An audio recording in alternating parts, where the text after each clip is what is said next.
What's up, everyone? Criddle here, and I want to talk about Void Shards, where to get them, how to use them, what they're for, all of that kind of stuff. So the first thing I will show you is where you can see how many Void Shards you have. If you go to your inventory here, you hit Consumables.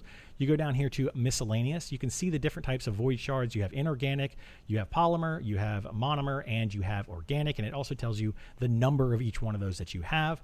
So you may already have some of these if you've done these missions while you were playing. But these are the missions that you're looking for. It is called a Void Fragment, and they look like this on the map. So anytime you see one of these on the map, you can go to it, and you can look right down here where it says Toxic. It says Destructible only by skill. What that means is you have to use a skill. You cannot use a weapon that has toxic damage on it to destroy these Void Shards. You actually do have to use a skill, so you need to have a Descendant of that type. Not only do you have to have a Descendant of that type to destroy these, but let's say you might have a friend that has one. You also have to have a Descendant of that type to collect the reward. So if you scroll down all the way to the bottom here, you can see that additional reward for matching skill attributes. Those are what you get only if you bring that type of character to these Void Fragments and defeat the waves. So when you start these, you will target it just like anything else, and then you will hit it with one of your Void or your Descendant abilities, in this case the Toxic abilities, and it will start spawning waves of monsters. You'll have three different bars at the top, like a progress bar. You'll get a wave of monsters, anywhere from like 40 to 60 or so enemies that will come out of various locations. In this case, they come out of that location right there, that location right over there, and then another location right here behind this tree back there. So those three locations are where all of these enemies are going to come from. Once you defeat a wave, you will then have to target the Void Fragment one more time and do another wave, and then the second time after you clear the second wave, it will finish the mission and you will get the Void Fragments. So like I said, in this case, you're going to be getting the Inorganic and Organic. And this one actually gives you exactly enough to where if you do this mission 3 times, you'll be able to do this Void Abyssal Reactor 1 time. This one does require 39 of the Inorganic and 6 of the Organic. And the reason that you want to do these is if you have certain amorphous patterns that you want to unlock, you may have to come to these locations and do these. An example of that would be if I go here to the access info, we're going to go look at Descendant. I know that Glay has one here. It's not for this particular one, but you can see here that it's the Agna Desert Normal Void Fusion Reactor. So this is where you have to go to get that item to unlock the amorphous material. But then what amorphous material do you need? If you click on that, it'll tell you the amorphous material is amorphous material number 28. That comes from doing this strategic outpost in the Agna Desert. So once you go to the strategic outpost, you then get the amorphous material 28. Then you would go to the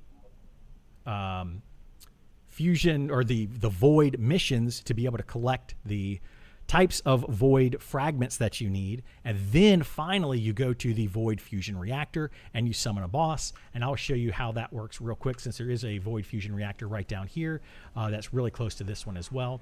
So if we go right down in here, this is the Void Fusion Reactor.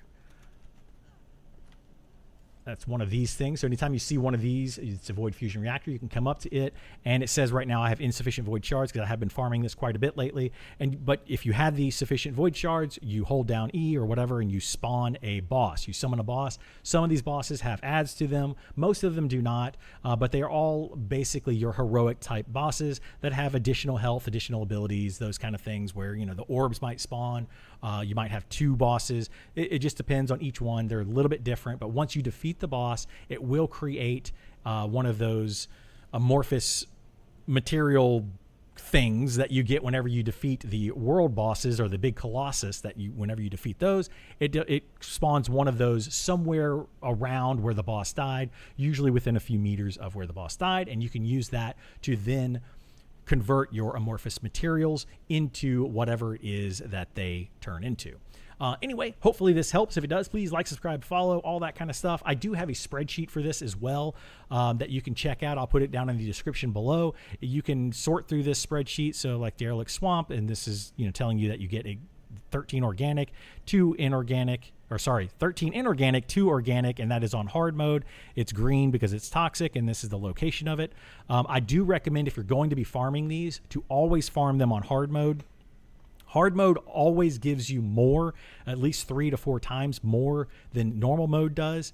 And I would also say go and farm the ones that give you only 2 of the types. Don't farm the ones that give you 3 or 4. The reason for that is because you can see this hard mode here in White Knight Gulch gives you all 4 types, but it only gives you a total of 13 of the Void Shards, whereas anytime it's only 2, it always gives you a total of 15. So you get 2 additional Void Shards whenever you do these. So I would recommend going and farming these at these locations. Find the easiest one for you and just sit there and farm them over and over and over. They do respawn about 20 seconds after you complete them. They will instantly respawn right again, and then you can continue to do them over and over and over. Just be sure that you do have the correct character for the ones that you're doing. Anyway, thanks so much, and I will see you next time.